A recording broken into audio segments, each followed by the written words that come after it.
जी अस्सलाम वालेकुम कैफ 6। आज के लेक्चर का आगाज़ करते हैं। लेक्चर 69। आज के लेक्चर में होम असाइनमेंट आपको दी गई थी इन्वेस्टमेंट अप्रेजल के 2 क्वेश्चंस, और दोनों क्वेश्चन प्रोबेबली आई कैप की हिस्ट्री के आसान तरीन क्वेश्चंस थे। ठीक है, लेकिन बहरहाल प्रैक्टिस तो करनी है हमने उनकी, चाहे क्वेश्चन ईजी हो डिफ़िकल्ट हो। क्वेश्चन नंबर 12 हमारे प्रैक्टिस सेट वॉल्यूम 2 का सोना लिमिटेड, और question number 13 diamond investment limited. पहले क्वेश्चन 12 इन्वेस्टमेंट अप्रेजल का। ठीक है, फॉर्मेट आपको मिल गया है। चलिए फॉर्मेट अपने सामने रखिए ताकि फॉर्मेट ड्रा करने में आपका टाइम ना वेस्ट हो, जल्द से जल्द कैलकुलेशन आप कर सकें। एज यूजुअल सबसे पहले डिस्कशन करेंगे और फिर उसके बाद क्वेश्चन को अटेम्प्ट करेंगे। रिक्वायरमेंट क्या कह रहा है रिक्वायरमेंट में? Calculate the projects internal rate of return, IRR calculate करना है। क्या तरीका कार है पता है आपको? ठीक है, पहले एक रेट के ऊपर एनपीवी कैलकुलेट करेंगे, फिर एनपीवी को देखते हुए उस रेट को हायर या लोअर करके सेकंड एनपीवी कैलकुलेट करेंगे, और फिर उन दोनों का फार्मूला के जरिए से IRR कैलकुलेट करेंगे। Sona limited is considering investment in the joint venture. The entire cash outlay of the project is ₹175 million which would require to be invested by SL immediately. क्या कहना चाह रहा है? ये नॉट में आउटफ्लो होगा, कितना आउटफ्लो होगा? 175 मिलियन। ठीक है, प्रोजेक्ट की लाइफ अभी उसने बताई है नहीं, ये 175 ईयर नॉट में आउटफ्लो होगा। अच्छा, इसका इनफ्लो क्या होगा? इसकी रेजिडुअल वैल्यू। ठीक है, इसकी रेजिडुअल वैल्यू। इनिशियल इन्वेस्टमेंट और वर्किंग कैपिटल के इनफ्लो में फर्क है ना? क्या फर्क है कि नॉर्मली जो वर्किंग कैपिटल है ये फुल अमाउंट के साथ ये लास्ट ईयर में रिकवर होता है, अनलेस कि वो खुद से कह दे कि जी वर्किंग कैपिटल 80% रिकवर होगा। वर्किंग कैपिटल फुल अमाउंट से रिकवर होता है, लेकिन इनिशियल इन्वेस्टमेंट रेजिडुअल वैल्यू से रिकवर होती है। और आपको पता ही है उसकी आदत, क्या आदत है उसकी, कि कभी रेजिडुअल वैल्यू के बारे में इंफॉर्मेशन इनिशियल इन्वेस्टमेंट के साथ नहीं देगा। इनिशियल इन्वेस्टमेंट क्वेश्चन के शुरू में होगी, रेजिडुअल वैल्यू के एंड में जाके कहीं बताएगा। कोई बात नहीं, हम पकड़ेंगे उसको उधर। 175 मिलियन इसको अंडरलाइन कीजिए, ये आपकी इनिशियल इन्वेस्टमेंट है। कह रहा है other detail of project are estimated as follows. Project would extend over a period of 4 years। 4 को अंडरलाइन कीजिए। ये इन्फॉर्मेशन हमारे किस काम की है? कॉलम ड्रा के। कितने कॉलम? 4 years लाइफ है, कितने कॉलम? 5। 5वां कॉलम कौन सा है? ईयर नॉट का। शाबाश, तो ड्रॉ कीजिए ईयर नॉट। फिर इसके बाद sales are estimated at ₹155 million per annum for the first 2 years and 65 million per annum during the last 2 years। खुद से सेल्स दे दी, खुद से सेल्स दे दी, वरना तो हम सोच रहे थे कम्प्लेक्स कैलकुलेशन करवाएगा, वो हमें ग्रोथ रेट देगा, वो हमें इन्फ्लेशन रेट देगा, वो हमें एक से ज्यादा प्रोडक्ट्स देगा, वो डिस्काउंट की बात करेगा, ठीक है, कैश सेल की बात करेगा, क्रेडिट सेल की बात, कुछ बात नहीं की। बात की तो सिर्फ एक ही, क्या? सेल्स। इतनी खुद से अमाउंट्स दे दी, बेहतरीन। 155 मिलियन इनफ्लो ईयर नॉट का के 1 का। फर्स्ट 2 years से मुराद क्या है? ईयर 1 और ईयर 2। नॉट को डिफाइन कीजिए, ईयर नॉट क्या होता है? हाँ, year nought is equal to first day of year 1 या बिगिनिंग ऑफ ईयर 1। ठीक है, वो तो एक दिन होता है ना, वो साल नहीं होता। ट्रेडिशन है कि हम उसे ईयर नॉट बोलते हैं, वरना वो ईयर नहीं होता, वो 1 डे का है, और वो भी 1 डे भी स्टार्टिंग डे ईयर 1 का। और फिर 65 million per annum during last 2 years। Cost of sales and operating expenses excluding depreciation would be 50% and 10% of sales respectively. Cost of sales क्या है? सेल्स का 50%, और ऑपरेटिंग एक्सपेंसेस क्या है? सेल का। ये जो ऊपर सेल पड़ी है इसका 50% ले लो, कॉस्ट ऑफ सेल्स आ जाएगा, और इसका 10% ले लो, ऑपरेटिंग एक्सपेंसेस आ जाएगा। सिंपल। अच्छा, यहाँ पे उसने कहा एक्सक्लूडिंग डेप्रिसिएशन। अगर वो कहता है इंक्लूडिंग डेप्रिसिएशन, हाँ, तो फिर आपको पहले डेप्रिसिएशन कैलकुलेट करना पड़ती। डेप्रिसिएशन कैलकुलेट करके फिर आप इसमें से 50% कॉस्ट ऑफ सेल्स कैलकुलेट करते और उसमें से डेप्रिसिएशन लेस कर देते। याद है ना? जिन क्वेश्चंस में वो कहता है कि FOH इंक्लूड्स डेप्रिसिएशन, तो उसमें फिर हम क्या करते हैं? FOH की परसेंटेज कैलकुलेट करके डेप्रिसिएशन में से लेस करते हैं, डेप्रिसिएशन उसमें से लेस करते हैं, और फिर डेप्रिसिएशन लेस करने के बाद जो अमाउंट आती है उस पर इन्फ्लेशन लगाते हैं। याद है कैलकुलेशन, याद आ रही है कि टोटल इंक्लूडिंग डेप्रिसिएशन हम इन्फ्लेशन लगा, डेप्रिसिएशन थोड़ा इन्फ्लेट होगी, डेप्रिसिएशन पे इन्फ्लेशन रेट तो ही ना लगता। वो बजटिंग में याद है 3 चीजें बताई थी आपको, ओवरहेड की 3 टाइप्स, डेप्रिसिएशन, फिक्स्ड, वेरिएबल। क्या फर्क था कैलकुलेशन में? Depreciation no growth adjustment, no inflation adjustment, fix cost no growth adjustment, yes inflation adjustment, और वेरिएबल कास्ट यस ग्रोथ और यस ही इन्फ्लेशन। ठीक है, अच्छा मुझे बताइए लेबर कॉस्ट है पिछले साल, अब ये इजी क्वेश्चन है ना, तो लेक्चर तो गुजारना है ना, कुछ प्रीवियस कंसेप्ट भी बहाने से रिवाइज हो जाए तो क्या हर्ज है। मटेरियल कंज्यूम कैलकुलेट करते हैं, उसका तरीकाकार क्या होता है, उसने लास्ट ईयर का मटेरियल कंज्यूम की फिगर दी हो, उसको हम इस साल के यूनिट्स के साथ मल्टीप्लाई, ग्रोथ रेट के साथ मल्टीप्लाई करते हैं। याद है ग्रोथ रेट से मल्टीप्लाई करने के बाद अगर FIFO मेथड हो तो क्या करते हैं, उसमें से ओपनिंग स्टॉक को अलहदा करते हैं, बाकी का स्टॉक अलहदा करते हैं, बाकी के स्टॉक के ऊपर इन्फ्लेशन लगाएंगे और फिर ओपनिंग को ऐड कर देंगे, क्योंकि FIFO है ना, FIFO है तो ओपनिंग पुराने रेट पे जाएगा, FIFO है तो मटेरियल कंज्यूम्ड में ओपनिंग पुराने रेट पे जाएगा, ओपनिंग के अलावा लेटेस्ट रेट पे आएगा। ऐसा ही है। मुझे बताइए मटेरियल, इसका मतलब है पिछले साल का जो मटेरियल है उसकी बेस पे इस साल का मटेरियल कंज्यूम्ड एस्टिमेट कर रहे हैं, ग्रोथ रेट लगेगा, इन्फ्लेशन रेट लगेगा, ऐसा ही है, ग्रोथ रेट लगेगा और इन्फ्लेशन। क्या कोई और इंफॉर्मेशन होगी जो मटेरियल कंज्यूम्ड को इफेक्ट करेगी?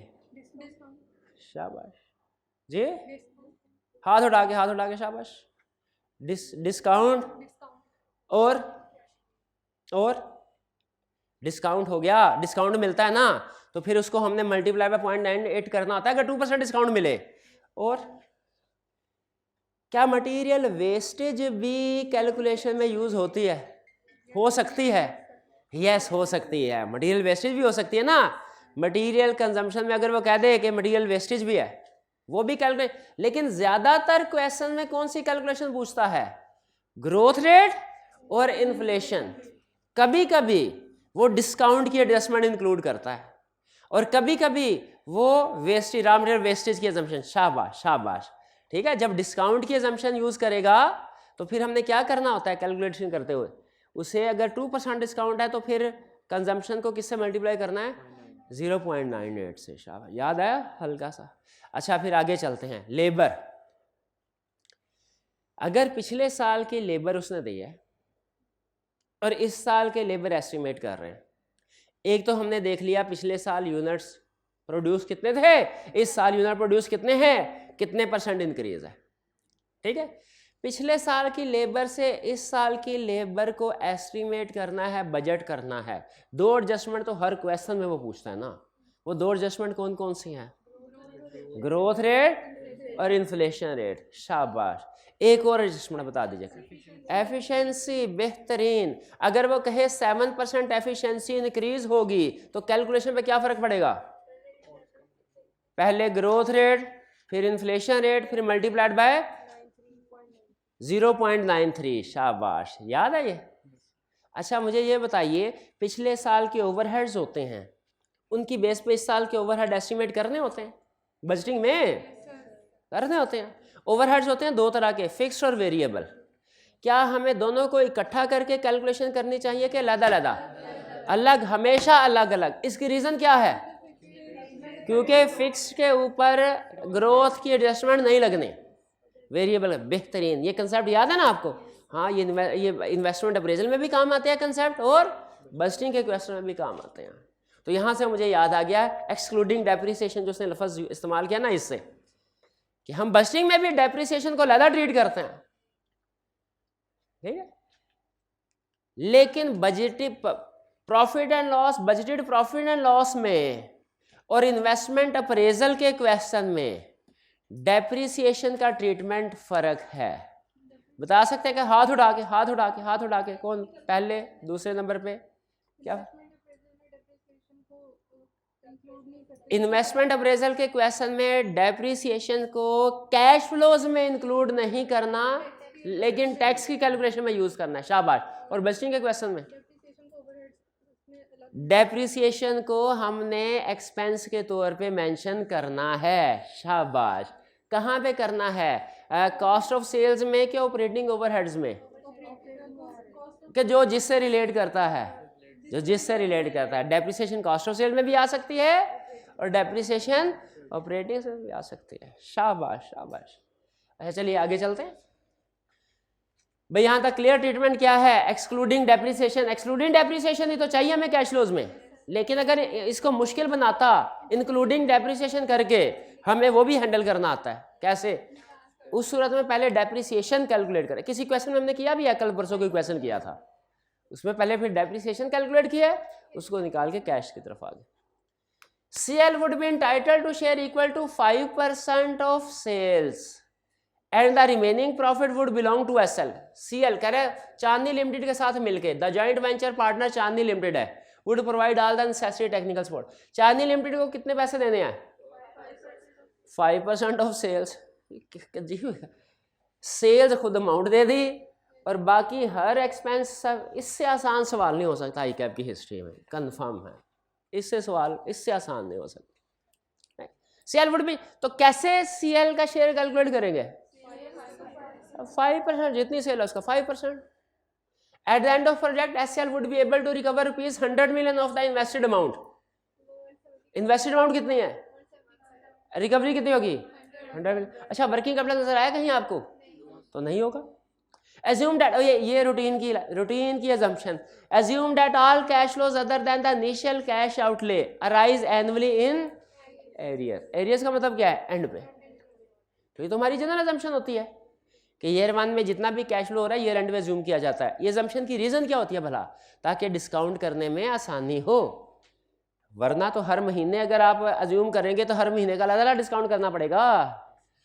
ठीक है, हाँ जी। वो आप एक्सेल वगैरह पे तो कर सकते हैं सॉफ्टवेयर के जरिए से, कैलकुलेटर पे नहीं कर सकते। चलिए, इंफॉर्मेशन सारी समझ आ गई, किसका ट्रीटमेंट क्या समझ आ गया। अब क्या करना है? अब सॉल्व करना शुरू करें इसको। करें। सबसे पहले इनिशियल इन्वेस्टमेंट 170। अच्छा, टैक्स भी नहीं है, इन्फ्लेशन भी नहीं है, ग्रोथ भी नहीं है।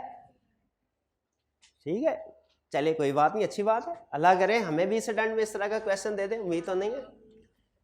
175 मिलियन, 175 मिलियन ईयर नॉट में इनफ्लो की आउटफ्लो?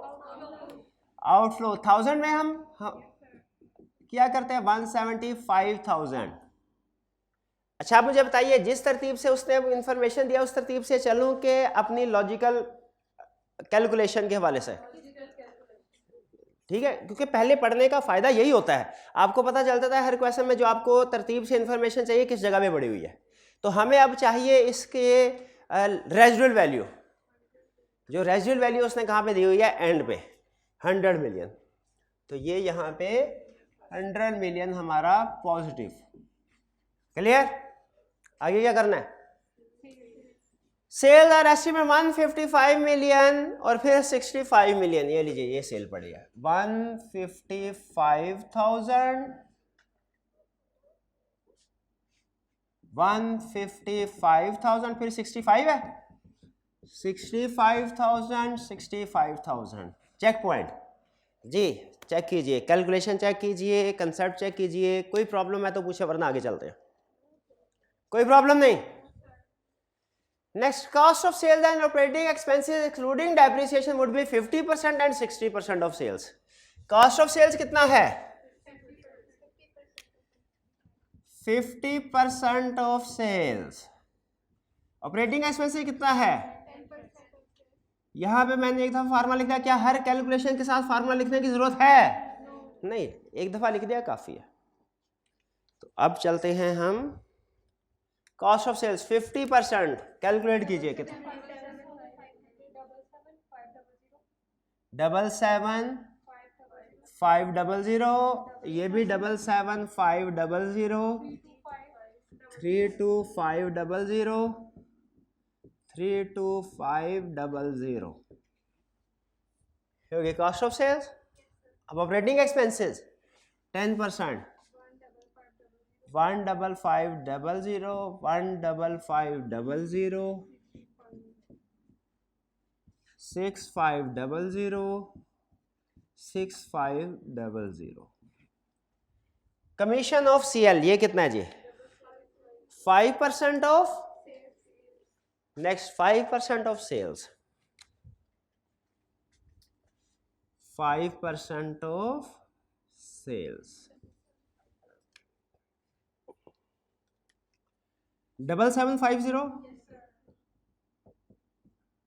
7750, 3250, 3250। और कोई cash flow at the end of, बस ये question. Net cash flow format ये रखना है आपने, क्वेश्चन चाहे सिंपल हो या कॉम्प्लेक्स जी। 54250, 54250, 22750, 122,750। ये रिकवर होगी ना इन्वेस्टमेंट, 1 लाख उसका आ गया। IRR कैलकुलेट करना है, कॉस्ट ऑफ कैपिटल दिया उसने। अगर कॉस्ट ऑफ कैपिटल दिया होता तो हम उसका पहला जो कैलकुलेशन करते हैं वो उसके गिवन कॉस्ट ऑफ कैपिटल की बेस पे करते हैं। अब नहीं दिया हुआ, कोई भी रेट अज्यूम कर सकते हैं, 5 कर लें, 10 कर लें, 15 कर लें, आपकी मर्जी, 7 कर लें, 12 कर लें, आपकी मर्जी। ठीक है, हम 10% को नॉर्मली स्टार्ट करते हैं। नेट प्रेजेंट वैल्यू कितनी हुई? 10% में 20085 प्लस। अच्छा प्लस, इसका मतलब है अब हमें नेगेटिव की, जीरो की तरफ लेके जाना इसको, तो रेट को बढ़ाएंगे तो फिर एनपीवी कम होगी या कम करने से? बढ़ाने से। तो 10 का आगे 20 भी कर सकते हैं, वैसे तो कोई हर्ज नहीं है, लेकिन मेरा ख्याल है 15 एक रीजनेबल होगी। 15% पे क्या नेगेटिव 1664। अच्छा मुझे ये बताइए, अगर 15% पे भी पॉजिटिव होते एनपीवी, क्या करते? क्या उसके बाद फार्मूला अप्लाई कर देते कि यहाँ स्टिल थर्ड रेट यूज करके नेगेटिव की तरफ जाते? फार्मूला अप्लाई करते हो आप, ऑटोमेटिकली एडजस्टमेंट हो जाती है उसकी। अब 10% पे रेट अभी हमारे पास है, 15% पे भी है। IRR का फार्मूला क्या है? लोअर रेट हमारे पास जो क्या है 10% plus NPV at lower rate जो क्या है +20085 divided by NPV at lower rate minus NPV at higher rate. NPV at lower rate 20085 minus NPV at higher rate, minus करेंगे माइनस माइनस प्लस हो जाएगा, +1664। ये समझ आया आपको? ये माइनस प्लस क्यों आया? और multiply by differential rate, differential 5%। ये IRR आता है हमारा 14.62% अप्रोक्सीमेटली। सबसे मुश्किल प्रोबेबली जो कल IRR की थी, बाकी तो कुछ भी नहीं। कुछ समझ आया, सब कुछ आ गया, तो इसीलिए मेरे भाई ने किया ही नहीं है, मर्जी है आपकी। कोई क्वेश्चन पूछना चाहते हो इसमें से? कोई क्वेश्चन नहीं? चलिए अब फिर नेक्स्ट क्वेश्चन की तरफ चलें। जी जी।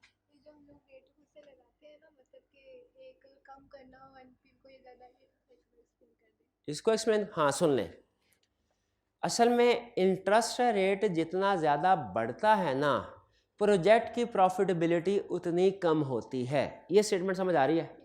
इंटरेस्ट रेट जितना ज़्यादा बढ़ता है प्रोजेक्ट की प्रॉफिटेबिलिटी, ये एनपीवी ना असल में प्रोजेक्ट की प्रॉफिटेबिलिटी होती है अमाउंट में। तो इंटरेस्ट रेट जितना बढ़ेगा प्रोजेक्ट की प्रॉफिटेबिलिटी कम होगी। 10% हमने IRR वो रेट लगाना होता है जिसपे प्रोजेक्ट की प्रॉफिटेबिलिटी जीरो हो, वो फाइंड आउट करना। IRR क्या है? ऐसा इंटरेस्ट रेट जिस पे प्रोजेक्ट की प्रॉफिटेबिलिटी जीरो हो। अब अगर 10% पे हमें प्रोजेक्ट की प्रॉफिटेबिलिटी पता चली है 20085, ठीक है, स्टूडेंट का क्वेश्चन है कि सर ये बता दीजिए कैसे हमने इंक्रीज या डिक्रीज का पता लगाना है। अगर मुझे पता चला 10% पे प्रॉफिटेबिलिटी है 2008, मैंने अब इसको जीरो की तरफ लेके जाना ना इसको, तो मुझे इंटरेस्ट रेट को क्या करना चाहिए, बढ़ाना चाहिए कि कम करना चाहिए? बढ़ाना चाहिए, फिर वो जीरो की तरफ जाए। कम करूंगा तो प्रोजेक्ट मजीद प्रॉफिटेबल हो जाएगा, मुझे इसको बढ़ाना चाहिए 15% की तरफ लेके जाओ। लेकिन अगर यही -20085 होता तो इसका मतलब है अब हमने जीरो की तरफ लेके जाए, मतलब अब हमने एनपीवी को बढ़ाना है, प्रॉफिटेबिलिटी को बढ़ाना है, उसके लिए रेट क्या करना पड़ेगा, कम करना पड़ेगा।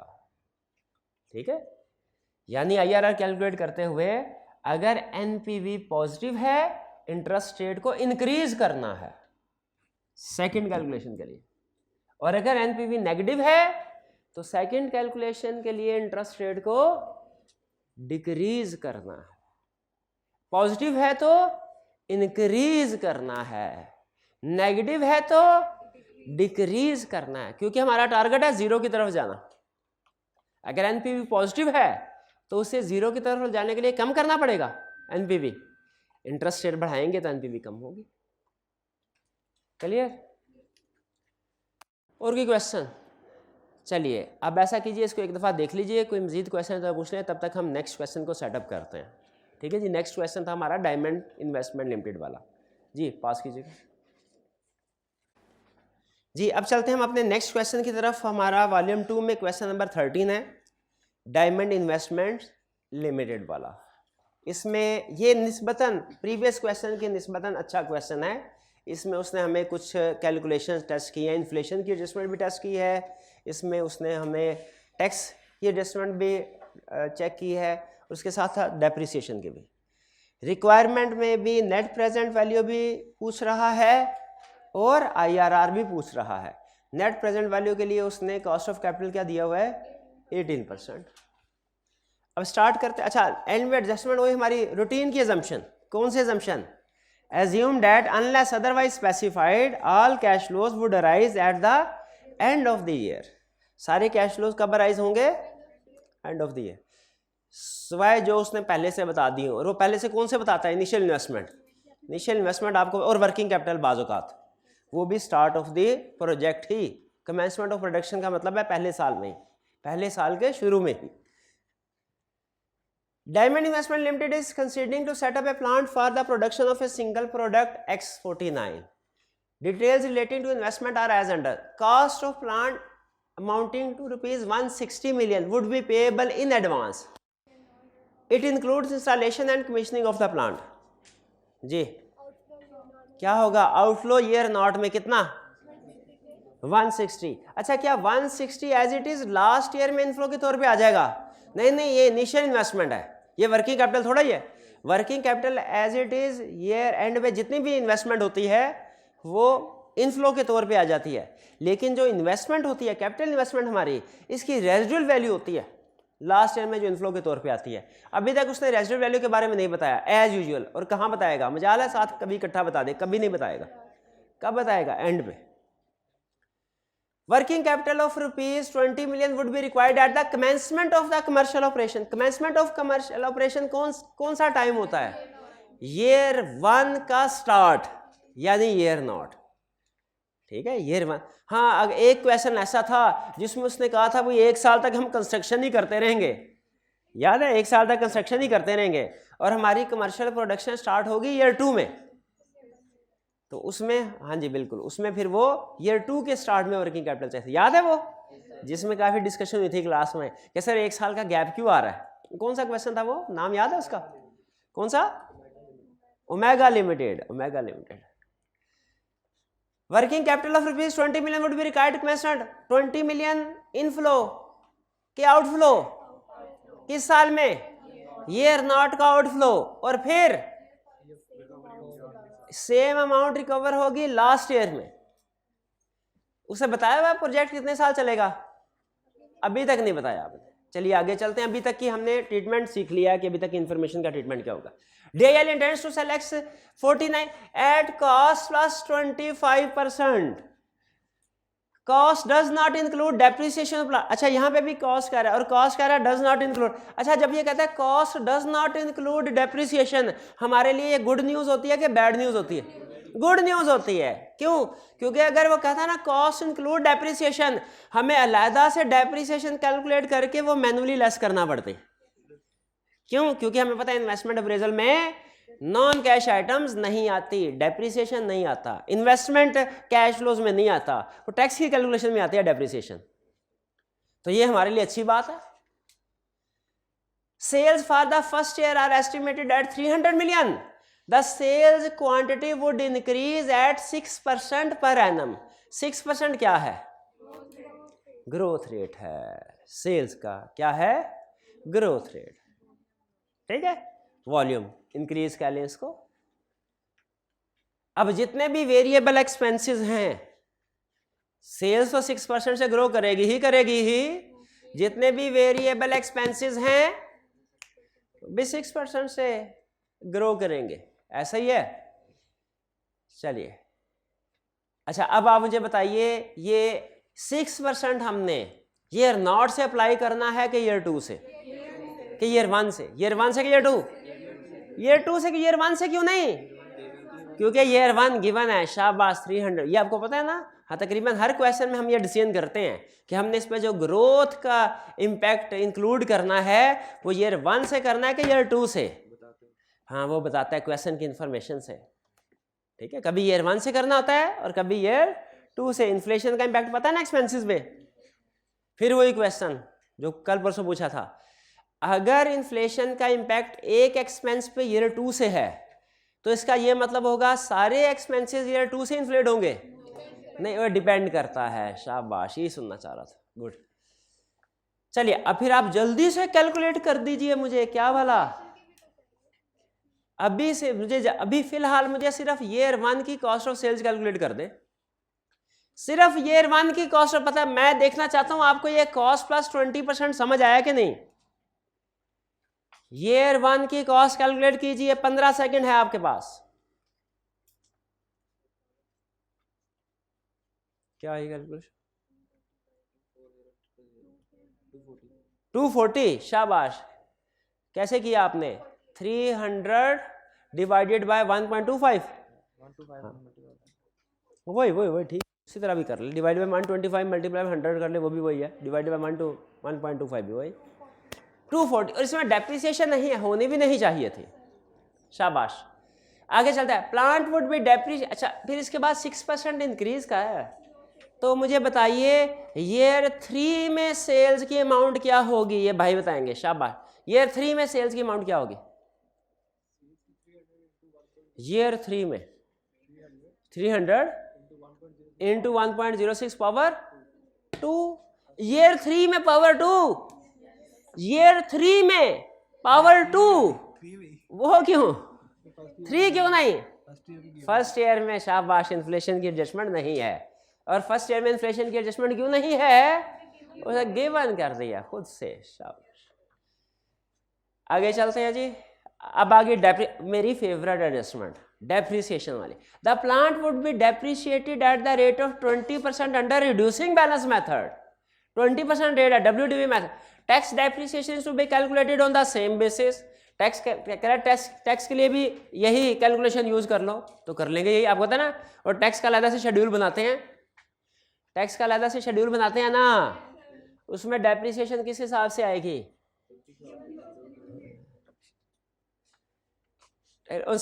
Estimated residual value of the plant at the end of its useful life of 4 years। 4 years को अंडरलाइन कर लें। 4 years क्या बता रहा है? 4 years 5 कॉलम। 4 year क्या बता रहा है? 5 column. Estimated residual value at the end of useful life of 4 years would be equal to its carrying value। वो जैसे कुछ ज्यादा ही जल्दी बता दिया। नो गेन और लॉस। क्यों नो गेन और लॉस? जो कैरिंग वैल्यू है वही रेजिडुअल वैल्यू है। रेजिडुअल वैल्यू मतलब मार्केट वैल्यू। जब बुक वैल्यू ही मार्केट वैल्यू हो तो नो गेन या नो लॉस ही होता है। और जो भी बुक वैल्यू होगी वो किधर आ जाएगी? ईयर 4 के रेजिडुअल वैल्यू यानी इनफ्लो के तौर पे। Tax rate is 34% and tax is payable in the year in which liability arises. Same year में पे होगा। फिर कह रहा है DIL's cost of capital is 18%, all cost and prices are expected to increase at the rate of 5% per annum. ये 5% और ये 6% में क्या फर्क है? ये ग्रोथ रेट है, ये इन्फ्लेशन रेट है। वो ग्रोथ रेट है, ये इन्फ्लेशन रेट है। शाबाश। तो अब करें हम स्टार्ट इसको, तैयार हैं? चलिए फिर इसमें थोड़ी सी कैलकुलेशन इन्वॉल्व है। अच्छा मुझे बताइए, टैक्स की कैलकुलेशन हम इन्वेस्टमेंट अप्रेजल के अंदर ही मिक्स कर देंगे या अलहदा से करेंगे? अलहदा से करेंगे, क्योंकि टैक्स की कैलकुलेशन का तरीकाकार डिफरेंट है, उसके रूल्स डिफरेंट है। इन्वेस्टमेंट कैश फ्लोज के रूल्स डिफरेंट है, मिक्स ना करना बेहतर है। हालांकि मैंने आपको बताया कि आपकी बुक में उसने मिक्स करके किए होते हैं, लेकिन वो एक मिक्सर सा बन जाता है, मुझे पसंद नहीं वो।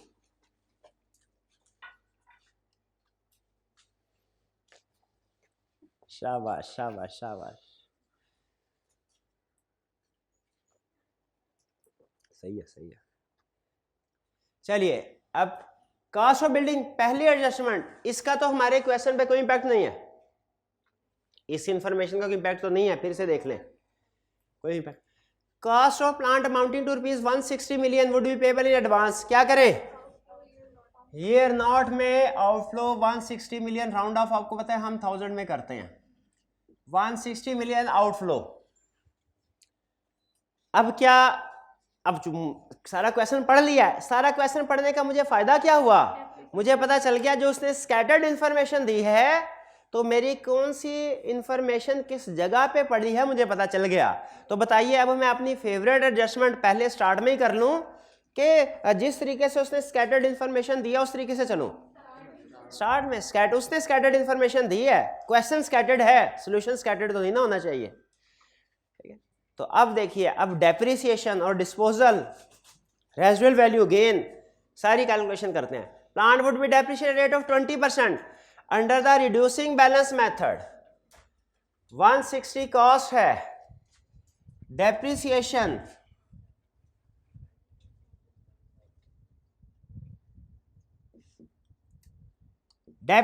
एट द रेट ऑफ 20% या जी, तो 160 मिलियन कर लिया, 160,000 इंटू 0.2, 32,000। ईयर वन में ईयर वन क्यों नहीं है ये, सॉरी ईयर नॉट क्यों नहीं है? हाँ शाबाश, 32,000 25,600 20480 16384। चेक कीजिए ठीक है क्या? और बुक वैल्यू 10 सेकेंड के अंदर है कोई माइका लाल जो बुक वैल्यू कैलकुलेट कर सके? जरा सेकेंड गिनना शुरू कीजिएगा। 160,000 इंटू 0.8 पावर 4, 65536, 65536। तो ये हमारी रेजिडुअल, और चूंकि कह रहा है रेजिडुअल ये बुक वैल्यू है और बुक वैल्यू पे ही सेल हुआ है, तो नो गेन नो लॉस, ऐसे ही है। और यहाँ पे इक्विपमेंट की रेजिडुअल वैल्यू क्या है? 65536, ये पॉजिटिव है जी। चेक पॉइंट, कंसेप्ट मैच कीजिए, कैलकुलेशन मैच कीजिए, मैच हो जाए तो मुझे ओके कीजिए, आगे चले हम।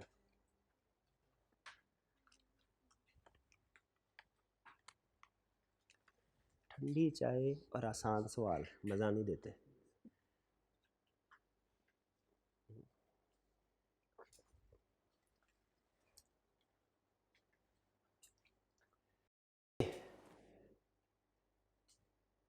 क्लियर? 65536 बिल्कुल यही है। अच्छा कभी कभार ना राउंडिंग ऑफ की वजह से 2-4 रुपीज ऊपर नीचे फर्क आ सकता है, राउंडिंग ऑफ की वजह से फर्क आ सकता है, वो मैटर नहीं करता।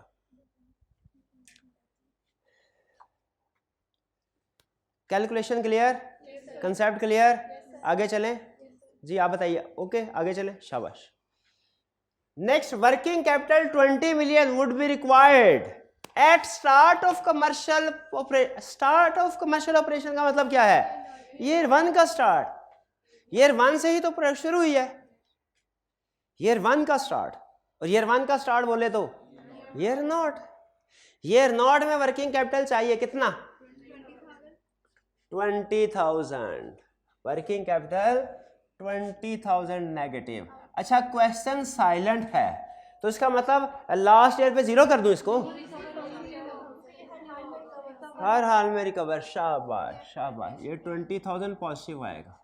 सिर्फ एक क्वेश्चन ऐसा था जिसमें उसने खुद से क्या दिया था 80% रिकवर होगा working capital.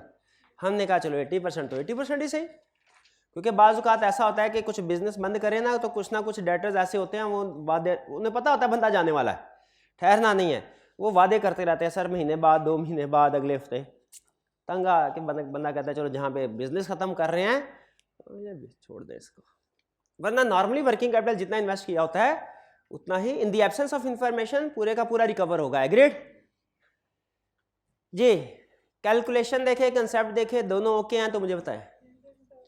Next, DIL intends to sell X49 at cost plus 25%. Cost does not include depreciation. Good news है हमारे लिए, cost does not include depreciation, good news. क्यों?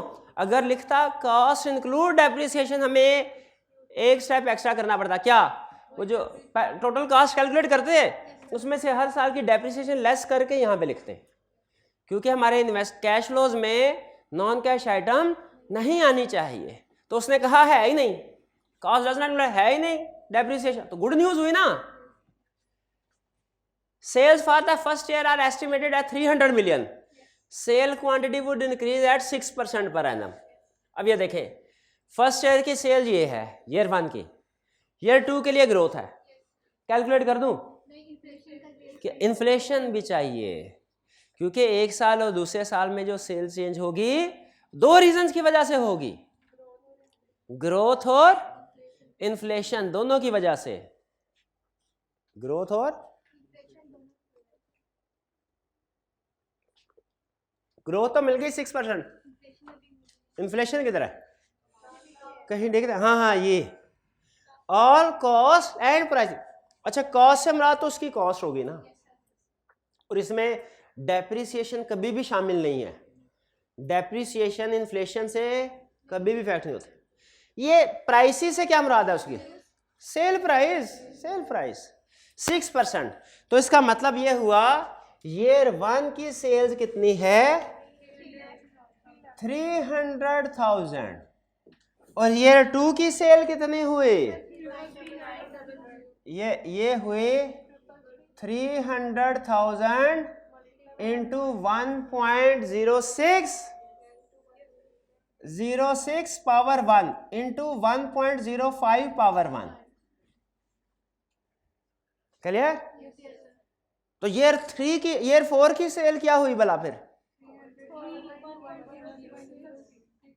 300,000 इंटू 1.05 पावर 3 के 4 3 इंटू 1.06 पावर, 1 मिनट है रे, conceptual गलती होगी क्या भला?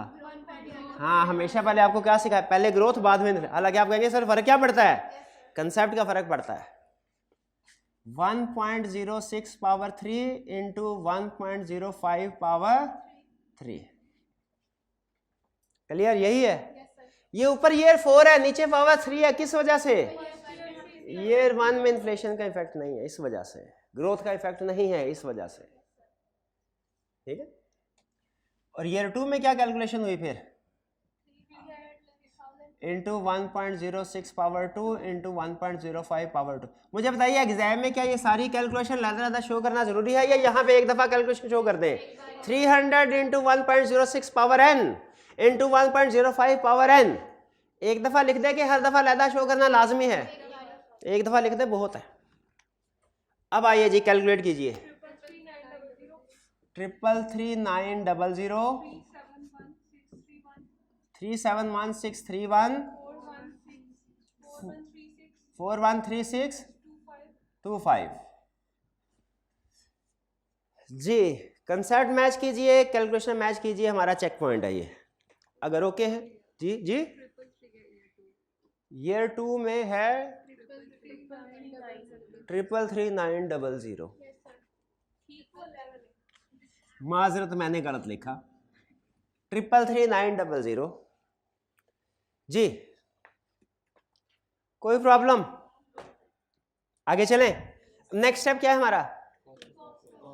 कॉस्ट ऑफ सेल्स कैलकुलेट करनी है। कॉस्ट ऑफ सेल्स कैलकुलेट करनी है। कॉस्ट प्लस 25%, तो कॉस्ट ऑफ सेल्स क्या होगा?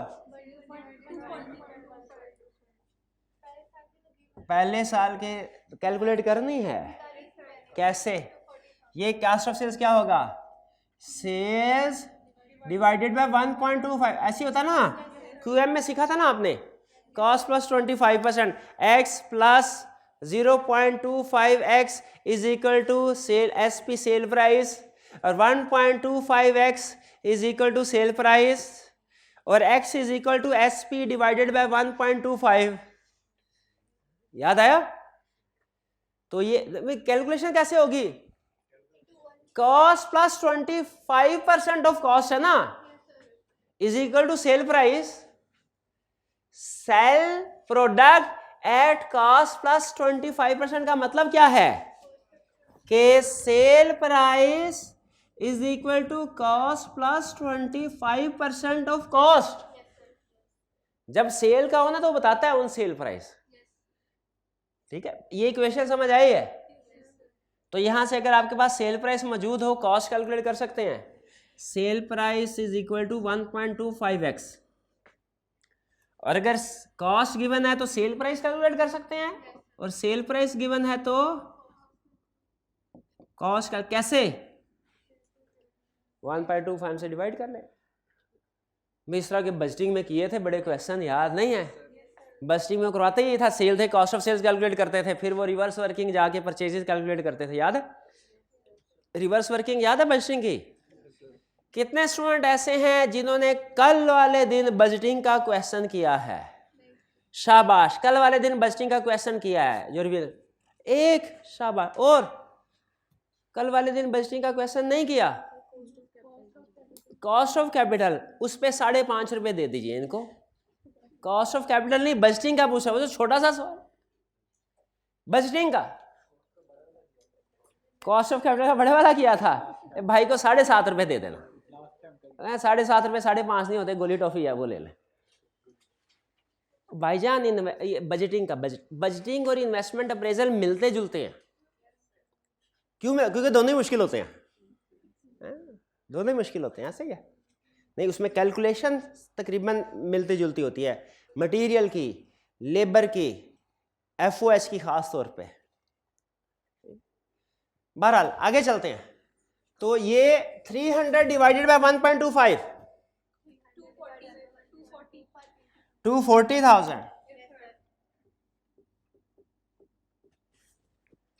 अच्छा, अब मुझे ये बताइए, सेल्स इंक्रीज हो रही है एक साल से दूसरे साल में, दो रीजन की वजह से, ग्रोथ और इन्फ्लेशन। क्या कॉस्ट ऑफ सेल्स पे भी नेक्स्ट ईयर में ग्रोथ और इन्फ्लेशन से मल्टीप्लाई करना चाहिए?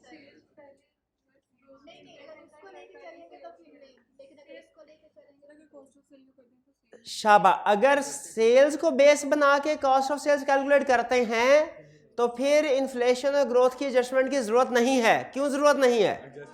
हाँ जी, क्योंकि जो सेल्स है वो ऑलरेडी उसमें इन्फ्लेशन और ग्रोथ एडजस्टेड है, तो उस एडजस्टेड फिगर से जो कैलकुलेशन करेंगे वो भी एडजस्टेड ही आएगी। तो हमें आंखें बंद करके अब क्या करना है, ये फार्मूला अप्लाई कर देना है, sale divided by 1.25, sale divided by 1.25, तो किस 267120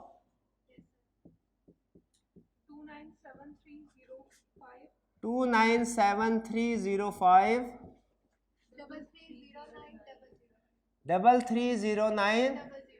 330900। शाबाश। अब इसमें जो मुझे गलती बताएगा, गलती 100 रुपये इनाम का। शाबाश, माइनस का साइन। शाबाश, भूल गए? हमेशा तो आप याद करवाते हैं, आज भूल गए। आउटफ्लो है ना। अब आपके सर इससे क्या फर्क पड़ता है? फर्क पड़ेगा जब ये आप कैश फ्लो कैलकुलेट कर रहे होंगे, उसमें अगर इसको प्लस ही आपने कंसीडर कर लिया ना, एनपीवी सारी आउट, आपकी आईआरआर सारी आउट। हाँ फिगर में गलती नहीं, लेकिन आपका यहां तक गलती नहीं है, लेकिन आगे चल के नेट कैश फ्लो में गलती आ जाती। एंड में करवा देना था आपने, कोई बात नहीं, अच्छी बात। ये लीजिए भाई, और कोई प्रॉब्लम? डेप्रिसिएशन हो गया, टैक्स रेट है 34%। अब टैक्स, अब बताइए रेवेन्यू माइनस कॉस्ट कितना है ईयर 1 का? 60,000। 60,000 66780 74326 82725। ये लास्ट में आपने ये वर्किंग कैपिटल और रेजिडुअल इंक्लूड किया है ना? शाबाश, ये तो operating cash flow. Tax calculate होगा ऑपरेटिंग कैश फ्लो की बेस पे, ये तो इन्वेस्टमेंट कैश फ्लो, ये operating cash flow sales cost of sales, इस पे टैक्स याद है ना? डेप्रिसिएशन भी हो गई। अब टैक्सेबल प्रॉफिट कितना हुआ? 28,000। मुझे ये टैक्सेबल प्रॉफिट 41180 53846 66341। चेक कीजिए, कंसेप्ट मैच करें, कैलकुलेशन मैच करें। ओके दोनों चीजें तो मुझे बताइए। 34% टैक्स बताइए। 9520 001 18308 22556। और अब टैक्स की पेमेंट चूंकि सेम ईयर में हो रही है, तो जो इधर ईयर 1 में वो इधर भी ईयर 1 में, क्योंकि सेम ईयर में हो रही है। किसी किसी क्वेश्चन में वो नेक्स्ट ईयर में भी करवा देता है, तो उसमें हम क्या करते हैं, ईयर 1 की पेमेंट ईयर 2 में। 14001 18308 556। नेट कैश फ्लोस 180,000 नेगेटिव 480, ये पॉजिटिव है ना? ये 2 में 79 018 145 7, और ये पॉजिटिव होगा।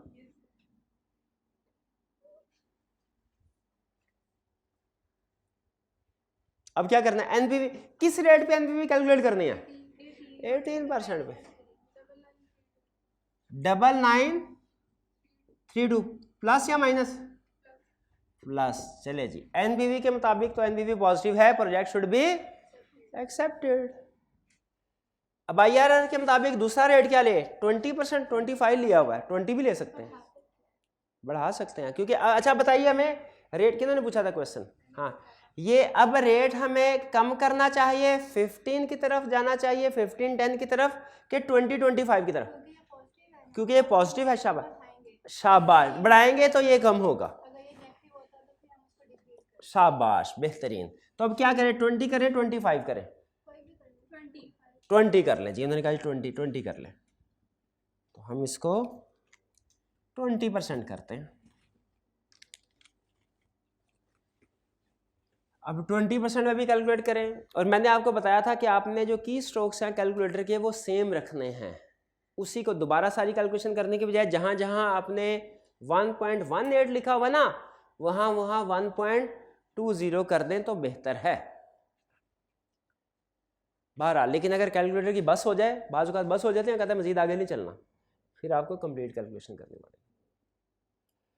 तो बताइए 20% पे क्या है जी? कर ले, कैलकुलेट कर ले।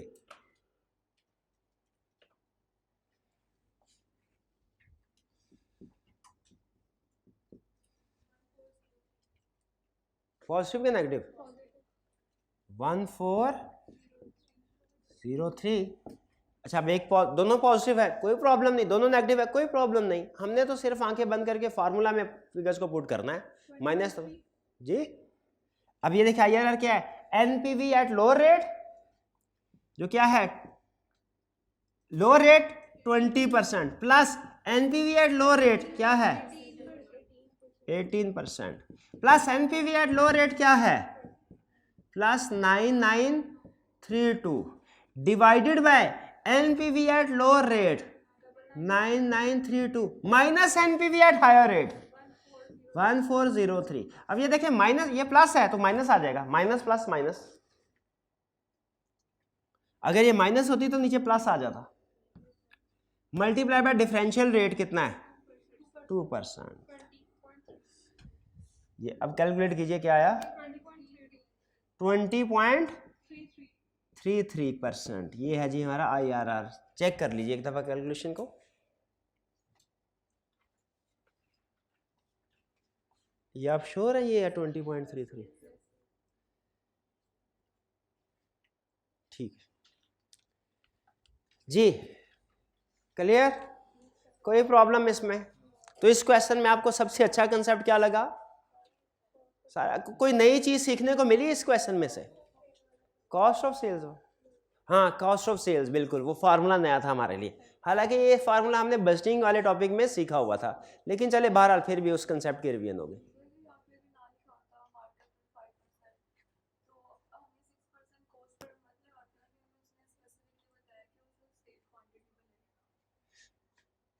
अगर उसने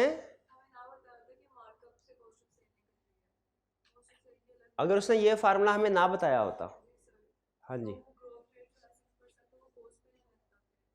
तो जो ग्रोथ रेट है 6% ये कॉस्ट पे ना लगता। नहीं देखिए, जब हमें उसने बता दिया ना कि 6% सेल्स का ग्रोथ रेट है, तो याद रखें जब सेल्स इंक्रीज होती है ना तो हर वेरिएबल कॉस्ट जो सेल्स से रिलेटेड है वो ऑटोमेटिकली इंक्रीज होता है। वेरिएबल कॉस्ट पे ग्रोथ रेट का इम्पैक्ट चाहे वो बताए चाहे ना बताए, वेरिएबल कॉस्ट पे हमेशा आता है। जब सेल्स इंक्रीज होगी ना, अंडरस्टूड है जो मटेरियल कॉस्ट है वो भी बढ़ेगी, जो लेबर कॉस्ट है वो भी बढ़ेगी, जो FOH है वो भी बढ़ेंगे, जो ऑपरेटिंग वेरिएबल है वो भी इंक्रीज होगी। ठीक है, तो ग्रोथ रेट वो याद है वो रोज इंडस्ट्रीज लिमिटेड वाला क्वेश्चन किया था। ठीक है, तो जब ग्रोथ रेट वो क्वेश्चन में देता है सेल्स की, तो वो सेल्स के साथ साथ हर उस वेरिएबल एक्सपेंस के लिए भी है जो सेल्स से रिलेटेड है। ठीक है, और एक मुश्किल क्वेश्चन था वो रोज वाला ही, जिसमें सेल्स का ग्रोथ रेट डिफरेंट था और प्रोडक्शन का ग्रोथ रेट डिफरेंट था, याद है आपको? तो जो मटेरियल लेबर और जब ओपनिंग गुड का स्टॉक हो और वो डिफरेंट हो, opening units of finish stock और हैं, क्लोजिंग और हैं, तो सेल्स का ग्रोथ रेट और प्रोडक्शन का ग्रोथ रेट सेम होता है कि डिफरेंट होता है? डिफरेंट होता है, क्योंकि unit sold is not equal to units produced. Unit sold is not equal to unit produced. तो फर्क किस चीज की वजह से पता है? कंसेप्ट फर्क किस है?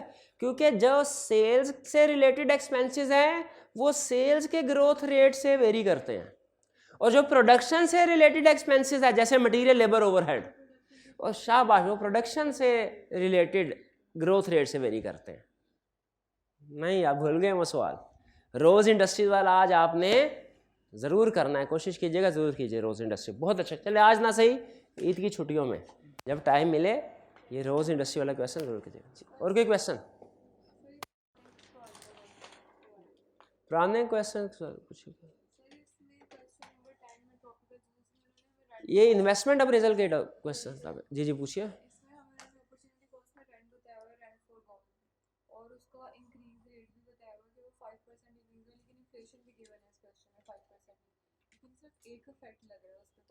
हाँ शाबाश, क्वेश्चन इनका ये है कि इन्वेस्टमेंट अप्रेजल के क्वेश्चन में उन्होंने रेंट फॉर गोन बताता होता है। अगर एग्जिस्टिंग लैंड के ऊपर आप अपना नया प्रोजेक्ट स्टार्ट कर रहे हैं ना, तो दो में से कोई एक चीज़ बताएगा। या तो बताएगा इस लैंड की मार्केट वैल्यू स्टार्ट पे और एंड पे ये है, या बताएगा इस लैंड के रेंटल इनकम ये है। अगर लैंड की मार्केट वैल्यू स्टार्ट और एंड पे बता दे, हम क्या करते हैं?